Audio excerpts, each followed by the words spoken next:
राधे राधे गुरुजी। जी मेरे 2-3 प्रश्न हैं। चुप रहो जी। सबसे पहला प्रश्न होगा कि समाज में जो बढ़ती नकारात्मकता है उसको हम कैसे दूर कर सकते हैं, जो लोगों के मन में है या समाज में है? देखो, नकारात्मकता दूर करने के लिए एक ही उपाय है कि हम सकारात्मक हो जाएं। जी। यदि घर गंदा है तो एक ही उपाय है कि उसे झाड़ू लगाकर साफ किया जाए। जी। नकारात्मकता है तो सकारात्मकता के जल से नकारात्मकता को धुल दिया जाए। जी। साफ कर दिया जाए। यदि आप सकारात्मक हैं, पॉजिटिविटी ज़्यादा है, तो नेगेटिविटी कर क्या लेगी भाई? जिसकी लाठी उसकी भैंस, जो ज़्यादा मात्रा में होता है।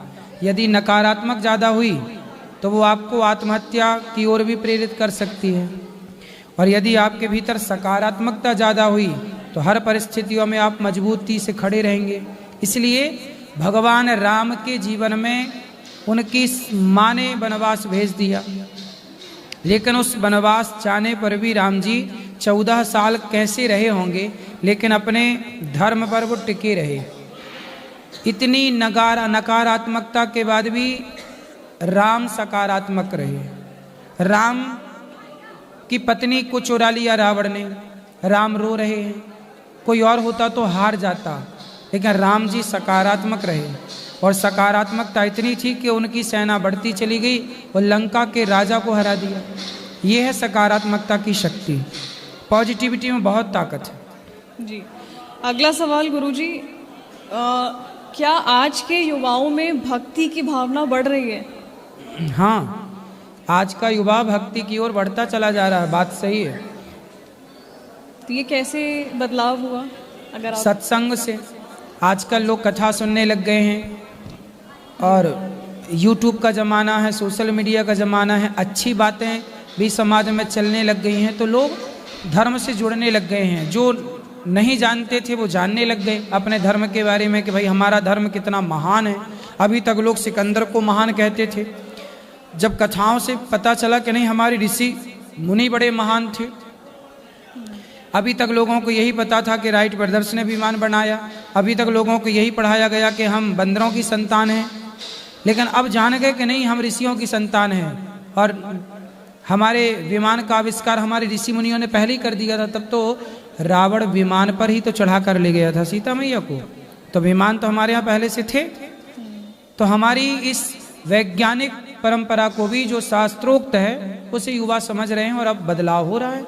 जैसा आपने सोशल मीडिया की बात की, तो सोशल मीडिया के इस युग में क्या आध्यात्मिकता बढ़ रही है? हाँ, सोशल मीडिया का जो सदुपयोग कर रहे हैं वो दिन भर कथा सुन रहे हैं, अच्छी बातें सुन रहे हैं, तो उनके भीतर जैसा आप सुनते हैं ना वैसा आप होते हैं। अच्छा ये बताओ, आपके आसपास छोटे बच्चे हैं? जी।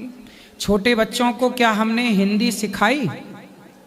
नहीं, जैसा सुनते गए वैसा। हाँ, इंग्लिश देश के बच्चे, क्या इंग्लिश उन्हें सिखाई गई? नहीं, इंग्लिश बोल रहे हैं। हिंदी देश का बच्चा हिंदी बोल रहा है। तो बच्चे जो सुन रहे हैं बार बार माँ से, पिता से, समाज से, वही तो सीख रहे हैं। तो सुना हुआ ही समाज में, जीवन में प्रभाव डालता है कि नहीं? तो आप कथाएं सुनेंगे तो अपने आप सकारात्मकता से भर जाएंगे, उसका प्रभाव पड़ेगा। आप गलत बातें सुनेंगे तो वो गलत आप होते चले जाएंगे। इसलिए जो हम सुनते हैं, रामचरितमानस सुने, भगवत गीता सुने, तो हमारे विचार भी वैसे होंगे। हम राम के बारे में सुने तो हमारा स्वभाव राम जैसा होगा, हम रावण के बारे में सुने हमारा स्वभाव रावण जैसा होगा। आप जिसके बारे में सुनते हैं आपके चरित्र का, व्यवहार का निर्माण वैसा होता है। जी। आखिरी सवाल गुरुजी, सत्संग के दौरान कभी आपको ऐसी कोई चमत्कारी अनुभव हुआ हो अगर, तो वो बताइए। कौन सा चमत्कार? कोई भी जो आपको महसूस हुआ हो।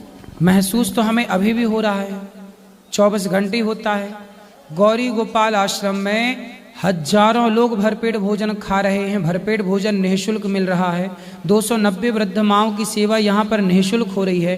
150 बच्चे यहाँ निःशुल्क रह करके पढ़ रहे हैं, और यहाँ पर 400 से अधिक गौ माता रह रही हैं। कोई भी साधु संत आ जाए, सबको पेट भर भोजन मिल रहा है। ये किसी चमत्कार से कम है? बिना पैसे कितनी सेवा है। जी। आपको नहीं लगता कि ये भी एक अपने आप में बिल्कुल, चमत्कार बिल्कुल, है? बिल्कुल। ये बिना भगवान की कृपा के संभव नहीं है। और रही बात चमत्कार की, चमत्कार के चक्कर में ना पड़िए। ये संसार में जो आप देख रहे हैं, प्रत्येक रोज सूर्योदय होता है, रोज अस्त होता है। अभी सब जगह अंधकार है, रात्रि है ना, दिन में सब जगह प्रकाश होता है। आपको नहीं लगता कि चमत्कार है? अभी तक तो यहाँ अंधेरा था, अपने आप उजेला कैसे हो गया? जो आकाश हमें सफेद और नीला दिखाई पड़ता था, वो आकाश में 4 तारे कैसे चमकने लग गए? आपको नहीं लगता कि सब चमत्कार है? ईश्वर का नित्य चमत्कार है। पानी की बूंद से, पानी की 2 बूंदों से एक मनुष्य का निर्माण हो जाता है। ईश्वर की शक्ति है, यही सबसे बड़ा चमत्कार है। माँ के शरीर में कहीं भी काटो, आपके शरीर में कहीं भी एक कट लगाया जाए ना, खून निकलेगा। लेकिन जब एक स्त्री माँ बनती है और बच्चे को छाती से लगाकर दूध पिलाती है, तो खून नहीं निकलता, अमृत जैसा दूध निकलता है। ये चमत्कार नहीं है? जी। बच्चे के जन्म के पहले वहां पर दूध नहीं था, दूध की कोई धारा थी, लेकिन बच्चे के जन्म होने के बाद बच्चे के लिए भगवान ने दूध की धारा बहा दी। क्या ये नहीं लगता कि चमत्कार है? जी। बच्चा पैदा होता है, दांत नहीं होते, थोड़े दिन बाद दांत आने शुरू हो जाते हैं, वो पुराने दांत गिर के नए दांत लगवाते हैं। ये चमत्कार नहीं है? आप पैदा हुई थी 2.5 किलो की, आज आप 50 किलो से ऊपर की हैं, ये चमत्कार नहीं है? जी जी। फिर ईश्वर प्रत्येक क्षण चमत्कार दिखा रहे हैं। हम ईश्वर के चमत्कार को तो देख नहीं रहे हैं, हम संसार के सामान्य चमत्कारों के पीछे पड़ रहे हैं। ईश्वर प्रत्येक क्षण जो संसार में हो रहा है, सब चमत्कार है। आप 2.5 किलो से इतनी बड़ी हो गई, क्या है ये? जी। बोलो। एक आखिरी सवाल, मतलब अगर आप जवाब देना हाँ चाहें। हाँ, आप पूछते रहो। जी। हम आपको सोशल मीडिया के माध्यम से जानते हैं, इंस्टाग्राम, यूट्यूब के माध्यम से। आपको क्या खुशी होती है कि आपकी वजह से, जैसे भी आपकी वीडियोस की वजह से लोग इतना हंसते हैं, तो क्या आपको उसमें खुशी मिलती है? बिल्कुल। हमारी वजह से कोई हंसने लग जाए, इससे बड़ा पुण्य क्या है? रोते को हंसाना ही तो सबसे बड़ा पुण्य है। आज व्यक्ति डिप्रेशन में है, परेशान है, आज मेरी बातें सुन सुन के लोग हंसते तो हैं, पर हंस हंस के बहुत कुछ सीख भी लेते हैं। मैं हंसते हंसते ही बहुत कुछ सिखा देता हूँ। यदि कोई सीखना चाहे तो, जी जी। नहीं सीखना चाहे तो हंसी तो आ ही रही है। जी। Radhe Radhe, thank you. मैं ऐसा प्रश्न पूछना, राधे राधे गुरुजी। जी मैया। जो सत्य, अस्तेय, अहिंसा, अपरिग्रह और ब्रह्मचर्य, उनमें से अहिंसा का मतलब सिर्फ खाली हत्या करना है क्या? अहिंसा का मतलब है हत्या ना करना। हत्या करने को बोलते हैं हिंसा। हाँ सॉरी, हिंसा। हत्या ना करने को बोलते हैं अहिंसा। इसलिए हमारे यहाँ बोले हैं अहिंसा ही परमो धर्मः, अहिंसा ही धर्म है। अहिंसा मतलब किसी को ना मारना, हिंसा मतलब मारना। हाँ। हिंसा करना मीन्स मार देना, और अहिंसा मतलब ना मारना। खाली मारना ही अहिंसा है कि किसी के माध्यम से? ना मारना हिंसा है। ना मारना हिंसा है। चींटी को ना मारना, बकरे को ना काटना, मुर्गी को ना मारना ही अहिंसा है, और मारना ही हिंसा है। किसी को आत्मा को दुखाना, कठोर बोलना, हाँ, ये भी एक हिंसा है। हाँ, मैं वही बोल रहे हैं। मैं आपको अभी कुछ गलत शब्द कह दूं, आप रोने लग जाएं, ये भी एक हिंसा है। हाँ। मानसिक हिंसा, शारीरिक हिंसा, हाँ, ये भी तो हिंसा है। और जो अस्तेय है वो मतलब चोरी करना। हाँ, चोरी करना, मैंने सुना, ऐसा सुना कि मैं कुछ पहनूं अच्छा तो दूसरों को लगेगा इसने अच्छा पहना है तो मैं चोरी करूं, मुझे उसकी भावना हो जाएगी चोरी करने की। ये कहीं सही है क्या? नहीं, चोरी क्यों करें और चोरी की भावना क्यों आए? हाँ, तो हमें क्या अच्छा नहीं रहना चाहिए किसी को? चोरी हम क्यों करें, चोरी ना करें, यही बात हो। चोरी करने की आवश्यकता ना पड़े। धन्यवाद। सीताराम गुरुजी। जी सीताराम जी, मैं आपके पास 20 तारीख को आया था बॉडीगार्ड बनने के लिए, तो उसमें गुरुजी 1 करोड़ 10 लाख व्यूज़ गए उस वीडियो में। हाँ, तो फिर मेरे को अगले दिन बुलाया गया था 21 को आइडेंटिटी लेकर, तो मैं आया। फिर 30 को बुलाया गया था, आज बुलाया गया था। आज सारे बोल रहे हैं उनसे पूछो, उनसे पूछो। क्या बॉडीगार्ड के लिए आपने बोला था ना, अच्छा, बॉडीगार्ड के लिए। अच्छा, आप ही हैं बॉडीगार्ड? जी। तो बॉडीगार्ड बनना है आपको? जी। किसका? आपका। अच्छा, तो बन जा। हमने बताया तो था, पूछा था पैसा कितना लोगे, आप बताए ही नहीं। जितने उनको देते हो उनसे कम दे देना। ठीक है। किससे बात करूं? अब देखो, अभी तो बॉडीगार्ड हैं, अब ये जगह खाली हो तब आना, अभी तब तक कहीं कर लो काम। फिर ये कहाँ भगाए इनको, इनका भी छोरे का ब्याह होने वाला है। ऐसे ही रख लो। हैं? ऐसे ही रख लो। कैसे? बिना पैसे? अरे नहीं, फ्री में नहीं। मेहनत करने वाले का मेहनताना देना ही हमारा धर्म है। हम फ्री में कभी किसी से काम नहीं कराते। यदि आपने आज हमारे साथ फ्री में काम किया तो ऋण हमारे ऊपर चढ़ जाएगा, फिर अगले जन्म में हमें आके आपके पास काम करना पड़ेगा। इसलिए हिसाब किताब अगले जन्म के क्यों छोड़ें, इसी जन्म में हिसाब किताब करते चलो। गुरुजी आपने लेना एक ना देना दो, क्यों? 20 को कहा था ना आप? हैं? 20 को कहा था ना फिर? तो ठीक है, आप अभी बात कर लेना प्रश्नोत्तरी के बाद। हम आप रहना, कोई दिक्कत नहीं, हम आपको काम दे देंगे। हाँ बस।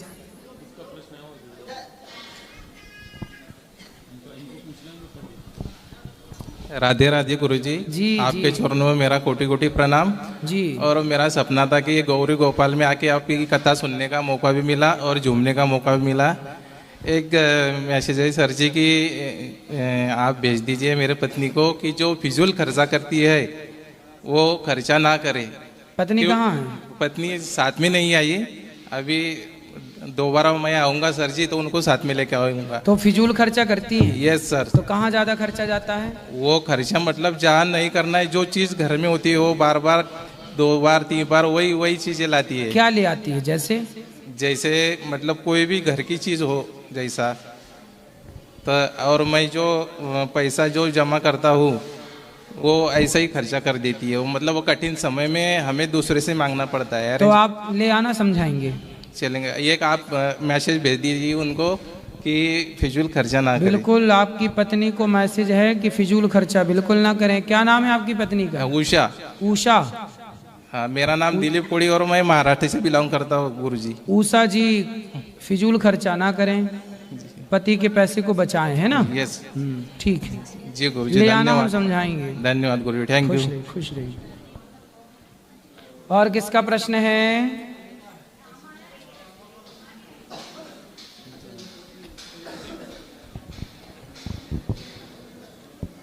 गुरु महाराज जय श्रीमन नारायण जी। आपको हम अपना बेटा समझ मानते हैं जी। और बहुत हम भागवत देखते हैं, हम बहुत ज़्यादा आप भक्ति करते हैं। खुश रहिए। पर हम बहुत परेशान हैं। किससे? कि बच्चे हमारे जो है, बड़ा वाला बच्चा जो है बहुत दारू पीता है। आया है? हाँ। कहाँ है? लाओ यहाँ, बड़ा बच्चा आओ। बहुत परेशान गुरु महाराज हम रहते हैं। यहाँ आओ बड़े बच्चे। कोई बहाना करके कैसे हम लाए हैं गुरु महाराज, आप अब समझा दो। आओ इधर आओ बेटा, यहाँ आओ, बात करो हमसे।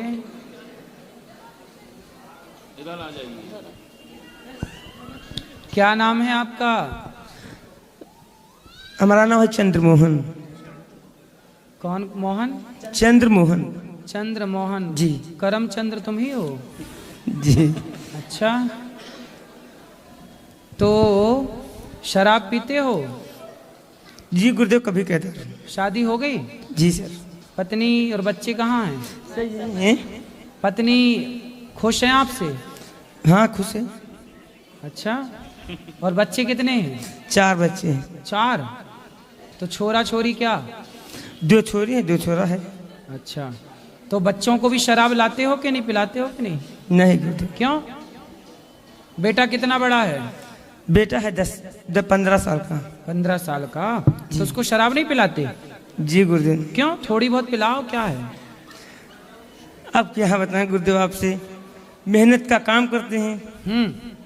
मेहनत का काम करते हैं, सुबह जाते हैं 4 बजे काम करने। ठीक है। मंडी को।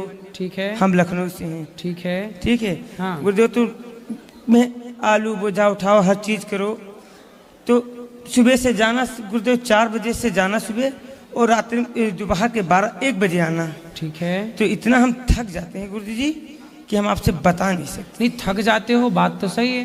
तो थक जाओ तो घर आके सो जाओ चुपचाप। गुरुदेव सो तो जाएं। तो शराब पी लेने से थकावट उतर जाती है क्या? अब गुरुदेव आपसे क्या छुपाना। तो कल को बच्चे थकेंगे तो वो भी पिए शराब। आपकी पत्नी थक जाए, बर्तन धुलती, काम करती, वो भी पीने लगे शराब। वो तुम तो ही बस थकते हो, हम भी तो थकते हैं काम करके, हम तो नहीं पीते शराब। गुरुजी वो तो बात हम मानते हैं आपकी, मतलब हम बहुत थक जाते हैं। आपसे ज्यादा हम थक जाते हैं, हम तो नहीं पीते। वो तो हम मानते हैं आपको नहीं पीते हैं, मतलब आप छोड़ देंगे दारू। कितने की पीते हो रोज? कितने की? सुबह शाम पी लेते हैं बस। कितने रुपए की? बस 100 रुपये की। 100 रुपए की जी। 50 की सवेरे, 50 की शाम को जी। पौवा पीते हो? जी। अच्छा, तो शराब 100 की कितना कमाते हो रोज का? गुरुजी जब जाते हैं तो कभी 500 मिल जाता है, कभी हजारों भी मिल जाते हैं, कभी 900 मिल जाते हैं, इसी तरह से। तो 100 रुपए रोज का पी लेते हो बेटा। 100 रुपए रोज के हिसाब से 3000 रुपए महीना हुआ। वो 3000 रुपए महीना में आपके बच्चे अच्छे स्कूल में पढ़ पाएंगे। आप अपने लिए पैसा बचा के अपने घर बनाओ, अपने लिए पैसा जोड़ो भविष्य के लिए। कल को जरूरत पड़ गई आपकी बेटी के ब्याह में, पैसा नहीं लगेगा? लगेगा गुरुजी। तो फिर 3000 रुपए महीना भी जोड़ोगे तो कुछ तो हेल्प हो जाएगी ना। अब छोड़ने की कोशिश करेंगे गुरुजी, हम छोड़ देंगे दारू। कब छोड़ोगे? अब गुरुजी जब हम काम ही पे नहीं जाएंगे तो दारू पे ऑटोमेटिक छूट नहीं, जाएगी। काम क्यों नहीं करोगे? अब जब गुरुजी जाएंगे नहीं तो ऑटोमेटिक छूट जाएगी। नहीं, काम तो करना पड़ेगा, पैसे तो कमाना तो पड़ेगा। वो गुरुजी हम काम नहीं करेंगे जो हम मेहनत का करें। फिर क्या करोगे? फिर अपना कोई नौकरी चाकरी क्या सोचेंगे इस करने के लिए। अच्छा, नहीं काम तो जो करते हो वो भी अच्छा है, बस शराब ही क्यों पीना है उस काम को करने के बाद? गुरुजी हम आपसे बता नहीं सकते, हम अरे बहुत बता परेशान दो। हो जाते हैं। बताओ बताओ बताओ। बहुत परेशान हो जाते हैं गुरुजी। हम जो ना पिए, आपसे हम झूठ क्यों बोले? हाँ, बताओ। गुरुजी हम ना पिए तो हमारे नींद नहीं आती, मेन दिक्कत जी। ऐसी अनेक अनेक अनेक अनेक टेंशन बाजी। कितने साल से पी रहे हो? गुरुजी हम बहुत दिन से पी रहे हैं। कितना वर्ष? मान के चलो 10-12 साल तो जरूर हो गए। अब सोचो कि 10-12 साल से आप शराब पी रहे हो तो शरीर जो है ना आपका आदी हो गया है शराब का। नहीं पियोगे तो नींद नहीं आएगी जी। तो ये शरीर जो है ना आप इसे जैसा बनाना चाहें, जैसा ढालना चाहें वैसा ढल जाए। यदि आप शराब छोड़ दें तो 2-4 दिन तो नींद नहीं आएगी, फिर अपने आप आदत आ जाएगी। शरीर ना अपने हिसाब से चल पड़ता है, यदि उसे जैसी आदत दी जाए वैसी आदत में ढल जाता, थोड़ा टाइम लगता है। अब गुरुजी छोड़ देंगे हम। पक्का वादा? पक्का वादा। छोड़ देना जी। खाओ, माँ कसम के छोड़ दोगे? अब अति जल्दी तो गुरुजी हम नहीं कह सकते हैं। मुला हम जब यहाँ से जाएंगे तो 10-15 दिन के बाद हम दारू छोड़ देंगे। मतलब 10-15 दिन खूब दबा के पियोगे? नहीं नहीं पियेंगे नहीं, दबा के नहीं गुरुजी पियेंगे, दबा के नहीं पियेंगे। मुला जब हम वो धीरे धीरे हम कोशिश करेंगे छोड़ने की। क्या करोगे? कोशिश कर देंगे, धीरे धीरे छूट जाएगी हमारी। छूट जाएगी? जी गुरुजी। तारीख लिख लें 15 दिन बाद, मतलब 15 फरवरी तक। नहीं 15 फरवरी तक, 3-4 दिन बाद सोचते हैं छूट जाए हमारी दारू। 4 दिन बाद छोड़ दोगे? जी। मतलब 5 फरवरी तक छोड़ दोगे? जी जी हाँ। अब आप ये बात वादे के खिलाफ नहीं कह सकते हैं कि मतलब छोड़ी नाइट वेट वो नहीं हो सकती, मैं छोड़ देंगे। चलो छोड़ देना जी। खुश रहो, अच्छे हो, अब छोड़ देना। गुरु महाराज हमको तो बिल्कुल इतना जलते हैं देख के, इतना हम सामने नहीं जाते हैं। क्यों? हम माँ है ना, इसलिए हम बहुत बड़ी दुश्मन है इनकी। अरे बुलाओ, फिर से आओ यहाँ। लड़की शादी योग्य है, जवान है, लड़का शादी योग्य जवान है, ये बीबी झाड़ू पोछा कर। क्यों माँ की सेवा नहीं करते? गुरुजी करते हैं। तो माँ दुखी है आपकी? बेटा माँ है, भगवान की तरह होती है, थोड़ा माँ का ख्याल रखा करो ना। गुरुजी हम नहीं रखते तो इनका ख्याल रखता कौन है? हम नहीं रखते नहीं तो रखता कौन है? क्यों भैया, कौन रखता है? ये तो कह रहे हैं रखता हूँ ख्याल। ये रखते हैं। ये कौन है? लड़का है सर। कौन सा? बीच वाला। इस तरह फिर बात कराओ। ए तुम ही बात करो छोरा, तुम बात करो, पहले तुमसे पूरी बात सुनो। जी गुरुजी। ये तुम भी इनके बेटा और ये भी इनका तुम्हारा भाई है ये? जी। तो देखो भाई सेवा करता है तो माँ को अच्छे से रखा करो। माँ है, तुम भी तो बाप हो बच्चों के। तुम्हारे बेटा तुमको अपमानित करें, तुम्हें गालियाँ दे, तुम्हें अच्छा लगेगा? नहीं गुरुजी। फिर इसलिए माँ है बेटा तुम्हारी, बचपन में तुम्हारी मालिश करी, तुम्हारा मलमूत्र धोया, उस माँ को दुख ना दो बेटा, बड़ा पाप लगता है माँ को सताने से। हम सब लोग गुरु जी बहुत समझाते हैं, बहुत। अब ना पीना, इससे आपका ही नुकसान। केकई थी तो उनकी बुद्धि हल ली थी। तो मेरा सवाल ये है कि जो माध्यम बना भगवान के थ्रू और उसने जो गलतियाँ की, किसी को सजाना है, जैसे सास बहू को दुखी करती है या बहू सास को दुखी करती है, तो भगवान उसको सजा दे रहा है इनडायरेक्टली, तो माध्यम बना रहा है। तो अब जो माध्यम बना है वो अगर उसने गलत काम किया है, मतलब किसी को सजा दी हुई है, तो हम उस माध्यम को दोष देना चाहिए या नहीं देना चाहिए? भाई आप क्यों किसी को दुख दो? आप ये क्यों कहो कि हम दुख दे रहे हैं आपको, तो ये भगवान की प्रेरणा है, भगवान करा रहे हैं, ऐसा नहीं। हम किसी को दुख क्यों दें? कोई अपने से दुखी होए तो दुखी होए, हम सुख दें सबको। इस संसार में हम आए हैं ना, तो हम नए कर्म भी तो कर सकते हैं। माना कि हमारे द्वारा आपको दुख मिलना है, माना कि हमारे द्वारा आपको दुख मिलना है, लेकिन यदि हम सत्संगी हैं, समझदार हैं, तो हम अपने विचारों को बदल कर हम आपको दुख ना देकर आपको सुख भी तो दे सकते हैं। नहीं, आपकी बात सही है। नए कर्मों को भी तो हम क्रिएट कर सकते हैं ना। नहीं, मेरा सवाल जो था वो इस तरह से है कि भगवान को तो सामने वाले को कहीं ना कहीं दंड देना है, पर वो डायरेक्ट दंड देने नहीं आएंगे, किसी के माध्यम के थ्रू करवाएंगे। ठीक है। तो माध्यम मतलब समझो कि वो माध्यम एक सही बंदा है, लेकिन उसकी बुद्धि भगवान ने इस तरह की कर दी है कि भाई तेरे को दंड देना ही है किसी, क्योंकि मेरे थ्रू करवा रहे हैं, मतलब उसको क्योंकि पापों की सजा देनी है तो माध्यम के थ्रू दिलवा रहे हैं। तो मेरा क्वेश्चन ये है कि माध्यम ने खुद नहीं कर रहा है, भगवान जी ने बुद्धि इस तरह ही करी और माध्यम से करवाया। तो माध्यम इसमें गलत है या सही है? मतलब उसने गलत काम किया या सही काम किया, कैसे डिसाइड करेंगे ये आप डिसाइड नहीं कर सकते ना कि भगवान हमसे किसी का। अब देखो, गौरी गोपाल आश्रम में वृद्ध माताएं रहती हैं। दुर्योधन ने द्रौपदी की साड़ी उतारी, तो क्या भगवान चाहते थे कि द्रौपदी की साड़ी उतारी जाए? नहीं, वहां नहीं चाहते थे, लेकिन रामायण में तो जैसे 14 वर्ष का वनवास हुआ तो वहां पे वो चाहते थे, इसलिए केकई की बुद्धि हर ली। वहां चाहते थे, सब जगह चाहें ये तो आवश्यक नहीं है। नहीं तो आप जिसका दिल दुखा रहे हैं तो भगवान ही चाह रहे हों कि उसका दिल दुखे, ये आवश्यक तो नहीं है। भगवान तो नहीं चाहते थे कि द्रौपदी के कपड़े उतारे जाएं, पर दुर्योधन ने दुशासन से कपड़े उतरवाया। इसमें भगवान का रोल तो केवल इतना था कि वो बचाने आए। आप ये नहीं कह सकते ना कि द्रौपदी के कपड़े उतरने ही थे तो दुशासन ने उतारा। नहीं, दुशासन ने उतारा तो उसे दंड मिला, दुर्योधन ने उतरवाया उसे दंड मिला। इसलिए भगवान की लीला है कि वो वनवास जाएं तो कैकई माँ से वो बुलवाकर मंथरा की बुद्धि घुमाकर वो वनवास चले गए। वो बात भगवान के लिए लागू है। हम आपके गाल में एक थप्पड़ क्यों मारें? अब ये मार के कहें कि नहीं ये तो भगवान मरवा रहे हैं। अब कोई आपको थप्पड़ मारे और कह दे नहीं जी तो भगवान मरवा रहे हैं, नहीं, हमें कोई अधिकार नहीं है आपका दिल दुखाने का। हमें किसने अधिकार दे दिया कि हम चींटी को मारें, हम कुत्ते को मारें, हम किसी जीव की हत्या करें, हम आपका दिल दुखाएं? भगवान ने हमें अक्ल दी है ना, हमें पता है ना कि दिल दुखाने से व्यक्ति दुखी होता। हम क्यों दुखाएं? हम आपको खुशियां दें ना। वृद्ध माताएं आती हैं, हम पांव दबाकर उनको खुशियां देते हैं। अब हम ये थोड़ी कहते हैं कि भाई तुम्हारे बेटे ने घर से निकाल दिया है, कोई पाप होगा, हम क्यों तुम्हारे सेवा करें? नहीं, बेटे ने घर से निकाला वो बेटे का हिसाब किताब है, तुम्हें कष्ट मिला वो तुम्हारा हिसाब किताब है, पर तुम हमारे द्वार पर आई हो तो सेवा करके तुम्हें खुशियां देना ये हमारा धर्म है। तुम्हारा बैकग्राउंड क्या था हमें नहीं मतलब, हमारे पास आई हो हम तुम्हें दुख नहीं देंगे, हम खुशियां देंगे, बस।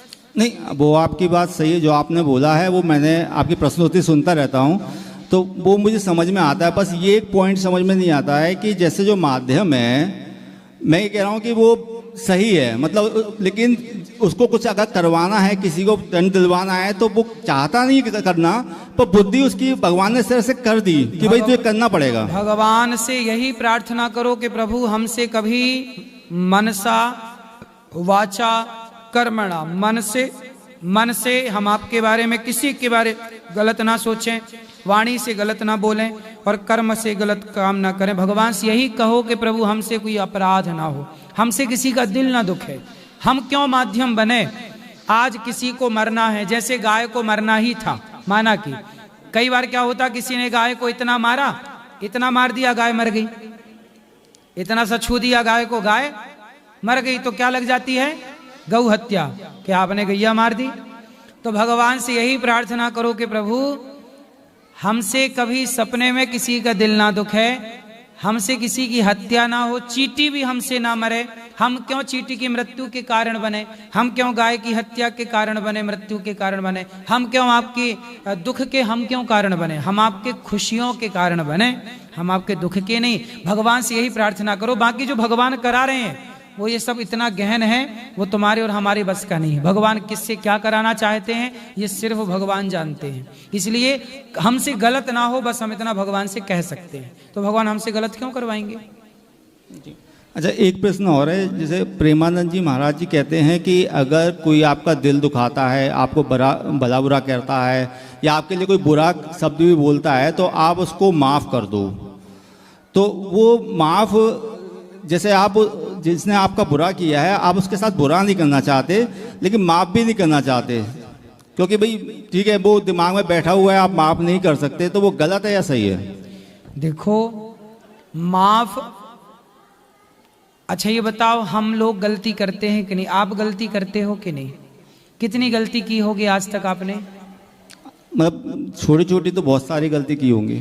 हम लोगों ने करोड़ों गलतियां की हैं और हमारी करोड़ों गलतियां भगवान ने माफ की हैं, करोड़ों जन्मों की गलतियां माफ की हैं। तब वृंदावन में तब तो आपको भगवान ने मनुष्य बनाया, मनुष्य बना के वृंदावन भेजा, भगवान की अपनी भक्ति दी उन्होंने। तो आपको माफ ना किया होता तो आप कुत्ता बिल्ली बने ना घूम रहे होते, माफ कर दिया भगवान ने आपके कर्मों को, इसलिए भगवान ने मनुष्य का शरीर दे दिया है। जब भगवान ने हमारे करोड़ों अपराध माफ कर दिए तो हम किसी की एक छोटी सी गलती माफ नहीं कर सकते। वो बात आपकी सही है, लेकिन वो भगवान है, हम इंसान हैं, तो वो आप कहीं ना कहीं रहता है। जब भगवान करोड़ों गलतियां माफ कर सकते हैं तो हम उन्हीं भगवान के अंश ही तो हैं, हम उन्हीं के सेवक तो हैं, हम क्यों ना किसी की गलती माफ कर दें। क्षमा बड़न को चाहिए, छोटन को उत्पात, काहरी को घट गयो जो भृगुमारी लात। क्षमा करने वाला ही सबसे बड़ा होता है। धरती का एक नाम है क्षमा, धरती का एक नाम क्या है, क्षमा, क्योंकि ये सबसे बड़ी क्षमाशील है। आदमी इसमें मलमूत्र करे, इसमें गड्ढा खोदे, घर बनाए, इसमें सब करता है, लेकिन ये क्षमा है। फिर भी हमें गोद में रखती है पृथ्वी माता। आज ये बीच से फट जाए तो क्या रह जाएगा, लेकिन क्षमा है। जब सब पेड़ पौधों के, आप एक पत्थर उठाओ और पेड़ पर ना, आम के पेड़ पर एक पत्थर मारो, वो आम पत्थर खा के भी तुम्हें मीठे मीठे फल देता है।